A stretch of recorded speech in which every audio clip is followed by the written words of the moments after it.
Well, today we are hearing the final arguments in the murder trial of Larry Millete. He's accused of killing his wife, Maya. She went missing 5 years ago. Her body has never been found. Larry has denied any involvement in her disappearance. Now it will be up to the jury to decide. We're just hours away from closing argument. This was originally anticipated as a trial to take, about 3 months. Testimony finished in less than 7 weeks. Opening statements in the trial was way back on May 18th. Cameras weren't allowed in the courtroom, so the public's only seen sketches like this of Larry. And for the most part, Millete has sat quietly next to his lawyers. He's no longer wearing the mask that we saw through most of the early pretrial hearings, but he is wearing a hearing aid. His hair is tied back. One of the biggest moments early in this trial was this. Maya's father, on the first day of testimony, this is file footage of him, Pablito Tabalanza, began yelling at Larry during questioning, shouting, "I love my daughter very much. Why did you do this?" It was an emotional moment inside the courtroom. We also heard for the first time from one of the spellcasters that Larry communicated with to try and save his marriage. That spellcaster called Larry, quote, sweet, but also said he was obsessive, and he testified that Larry wanted everything fast, calling some of his requests, quote, crazy. ABC 10 News has been covering the trial from the beginning all along. Both Melissa Masiha and reporter Laura Acevedo. Laura spoke with one criminal defense attorney about what comes next. Criminal defense attorney Tim Scott tells me closing arguments are one of the few times during trial where the attorneys can talk directly to the jurors. In this case, made up of 7 women, 5 men, and the alternates. A trial that took years to get underway is now nearing its end, and Larry Millete's fate will soon be in the hands of a jury, left to decide if he's guilty of killing his wife, Maya. The prosecution's case lasted 24 days. The defense's case, less than 3 hours. I'm not surprised that it was a short and sweet case. Tim Scott is a criminal defense attorney not related to the Millete case.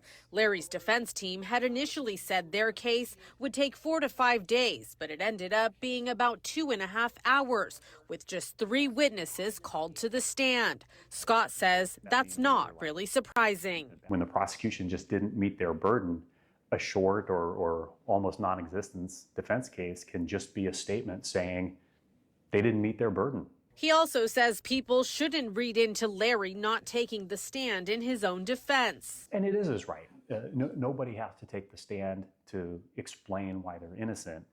It's the government or the prosecution's burden to show that they're guilty. Prosecutors say Larry killed his wife Maya and disposed of her body so well that it's never been found. The defense has argued there's no evidence Maya was even murdered and has suggested she could have left the Millete home on her own and ran away. It'll soon be up to the jury of 12 to decide which case they agree with.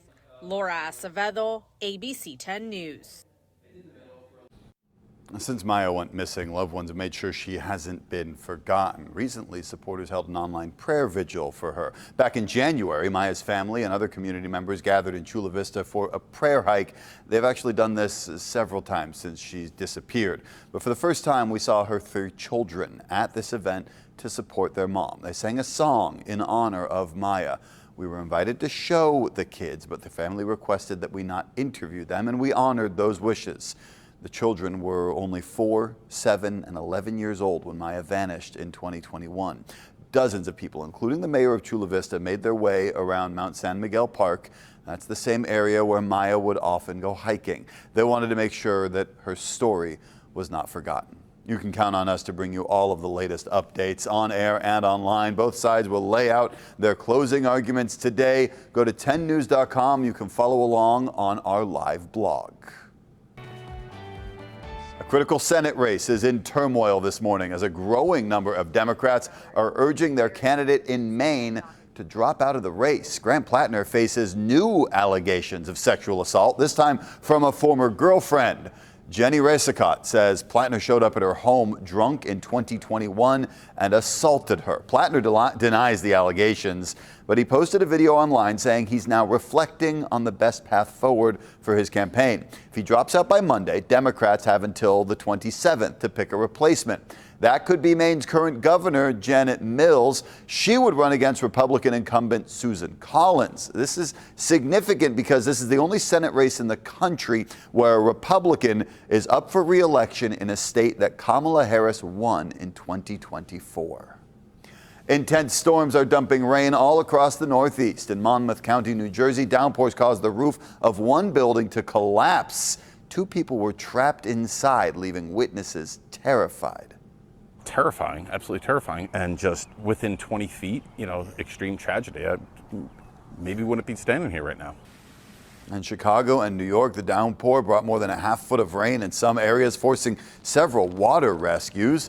It also had a big impact on travel. Airlines delayed or canceled about 9,000 flights yesterday alone. On the West Coast, fire danger is growing as the heat turns back up. Crews battled several fires across San Diego County Monday. The pipeline fire in Camp Pendleton, grew to more than 1,000 acres. A Facebook post from the base says it started near the Edson firing range. This morning, evacuations are still in place for parts of the base. CAL FIRE says containment is still 0% and a smoke advisory is also in place. Crews were busy all across the county Monday. In Chula Vista, one woman was arrested for allegedly starting fires along Highway 54 near Highland Avenue. CHP had to shut down parts of the road. And in San Marcos, a 4-acre brush fire got pretty close to homes near Twin Oaks Valley Road. Crews got a handle on that one within a few hours. No word yet on how it started.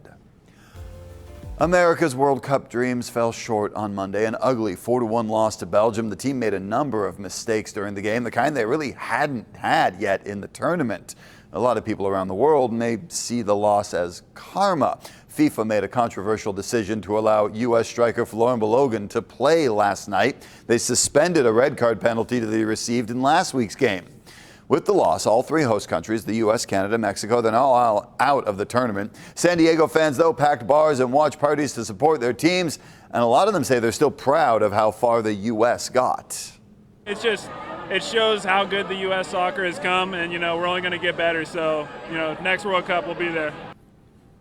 Today is the last set of games in the round of 16. Argentina takes on Egypt at 9 o'clock this morning. Switzerland and Colombia play at 1 p.m. Got to be proud of the red, white, and blue. That's everything for your ABC 10 News Streamline. Everything you need to know today in under 10 minutes.